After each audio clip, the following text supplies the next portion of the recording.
Anthropic just made a massive play for your developer toolchain. That's not about model quality, it's about control. OpenAI's IPO filings are raising some eyebrows on profitability, and Google and Apple are teaming up in a way that's going to reshape how we think about Siri. No BS AI briefing brought to you by Proactive AI. Welcome back. I'm your host Vikash, and this is where builders get straightforward AI news without the fluff. First up, Anthropic is closing a monumental funding round. We're talking over $30 billion, pushing their valuation past $900 billion, potentially making them the most valuable private AI startup out there.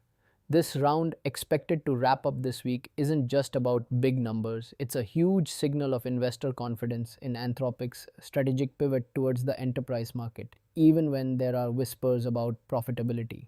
For builders, what this means is Anthropic is now supercharged with capital. They'll be able to aggressively hire top talent, invest heavily in infrastructure, and truly compete head on with giants like OpenAI and Google. This level of investment could translate into faster model iterations, more robust APIs, and even more aggressive pricing strategies down the line. So you will want to watch how that impacts your budget and integration choices. Next, Anthropic is shaking things up even more with a significant acquisition. They've bought Stainless, an automated SDK generator, for more than $300 million. Stainless, which was actually winding down its hosted generator service, is now an Anthropic asset. I mean, think about that for a second. This isn't about buying a new model or an AI research lab. It's about owning a piece of the developer experience. For builders, this is a big deal because it shifts the competitive landscape. We're no longer just talking about who has the best model benchmarks. We're talking about who owns the toolchain that makes those models easy to use. If you were relying on Stainless for your SDK generation, you're now facing some unexpected maintenance or migration work. It's a move that says, we want to make it as easy as possible to build on us, but it also means less neutrality in the tooling space. Also making headlines, OpenAI has reportedly filed a confidential S1 targeting a September 2026 IPO. Reports are swirling about valuation expectations ranging from $852 billion to a staggering $1 trillion. But here's the kicker. The same reports indicate losses of $22 for every dollar of revenue. Wild, right? For builders, this brings a new level of scrutiny and discipline to the AI market. When a company like OpenAI goes public, they're suddenly beholden to public market expectations, which could drive a sharper focus on pricing efficiency and potentially even consolidation in the space. It's going to set a reference multiple for the entire AI sector, giving us a clearer picture of how investors truly value AI companies and, by extension, the products we're building on top of them. We'll finally get to see the real numbers behind the hype. Shifting gears to product news, Google I/O brought some interesting announcements, including Gemini Omni, the Gemini Spark agent, and Daily Brief. But the real headline grabber for many of us was the confirmation that Apple's Siri will use Gemini in 2026.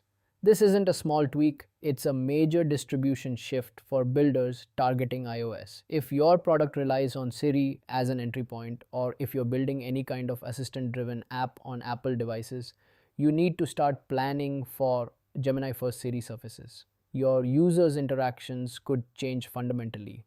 Plus, Google also announced Gemini 3.5. Flash is now the default, with 3.5 Pro testing underway. Beyond that, it's clear agentic workflows are now central to Google's consumer productivity bet. If you are not already experimenting with agents, now's the time. And finally, Microsoft Build 2026, scheduled for June 2nd and 3rd, is set to focus heavily on AI agents, Azure AI Foundry, and Copilot orchestration. This isn't just an incremental update, it's a clear signal about the direction of enterprise AI. Microsoft is pushing hard on agent-first patterns and multi-model orchestration, which means that the way businesses automate and interact with software is fundamentally changing.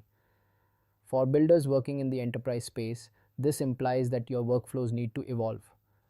Tighter integration across Microsoft's immense stack from Azure to Copilot is likely to become the new enterprise default.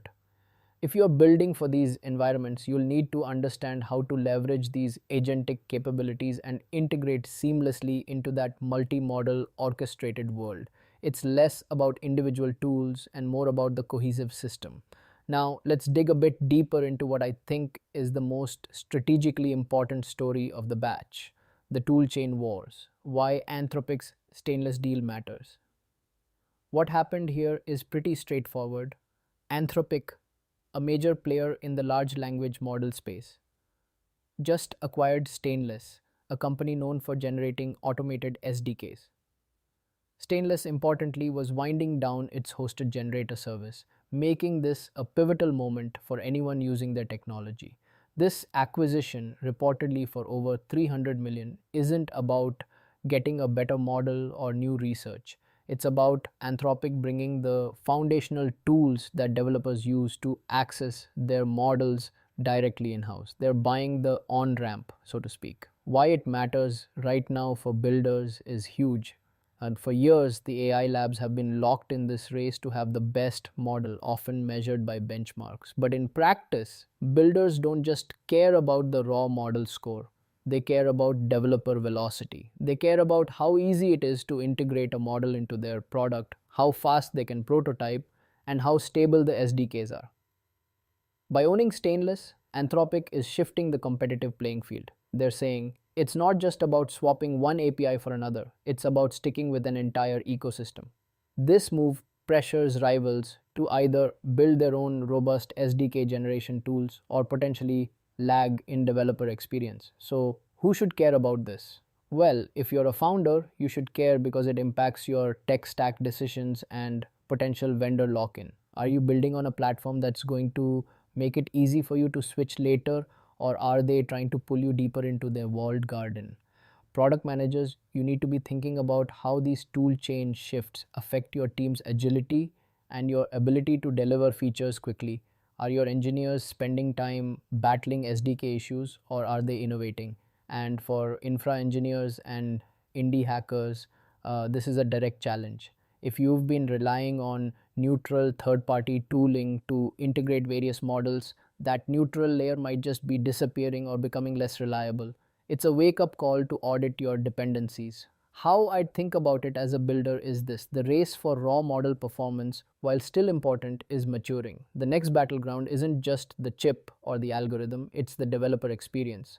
It's about how frictionless you can make it for someone to build with your product. This acquisition is a strategic move to create durable advantage, not through a marginal improvement in a benchmark, but through integration depth and developer velocity. It's a land grab for the actual workflow of building AI products. Think about the early days of cloud computing. It wasn't just about raw compute power, but about the ecosystem of services and SDKs that made AWS so sticky. We're seeing a similar play here. This signals that if you're building at the infrastructure layer, you're now competing against full stack giants. You'll need to differentiate with laser sharp domain focus or truly superior developer experience that's open and universally compatible. My no BS take: this isn't hype. It's a smart, practical power play. It directly addresses the friction points developers face and creates a potential competitive moat for Anthropic. The risk, of course, is that it doesn't improve the core model quality, and if rivals quickly build equally good or better SDK generators, the advantage could fade. It also could spur an open source movement for neutral SDK generators, which I'd frankly love to see. But for now, it's a significant indicator of where the AI competition is heading. If you're finding this useful, hit follow in your podcast app right now. It takes 2 seconds and is the best way to make sure you don't miss the next briefing. If you want one practical takeaway from today's episode, here it is: audit your toolchain dependencies. Seriously, go do it. Here's how to try it in under 60 minutes. First, grab a blank spreadsheet. In the first column, list every single AI, SDK, API, or runtime you're currently using in your products or even in your side projects. Think about all those pip install commands or npm install packages that are AI related. Next, in the second column, identify who owns each of those tools. Is it OpenAI, Anthropic, Google, an open source community, or a smaller startup? Be specific. Then, for the third column, make an educated guess about the replacement cost. How much time and engineering effort would it take you to switch that dependency to an alternative? And finally, in the fourth column, estimate the switching time in hours or days. Be realistic. This specific experiment is worth your time right now because the landscape is shifting from a pure model race to an ecosystem battle. Understanding your current points of leverage and potential lock in will help you make more resilient architectural decisions and avoid getting caught flat footed by moves like Anthropic's stainless acquisition or future policy changes from the big labs. It gives you a clear picture of your actual optionality and where you might need to invest in abstraction layers. That's it for today's No BS AI briefing. If this helped, follow the show in your podcast app and share it with one builder you know. And if you've got questions or topics you want covered, connect with me on LinkedIn and send them over. See you in the next briefing.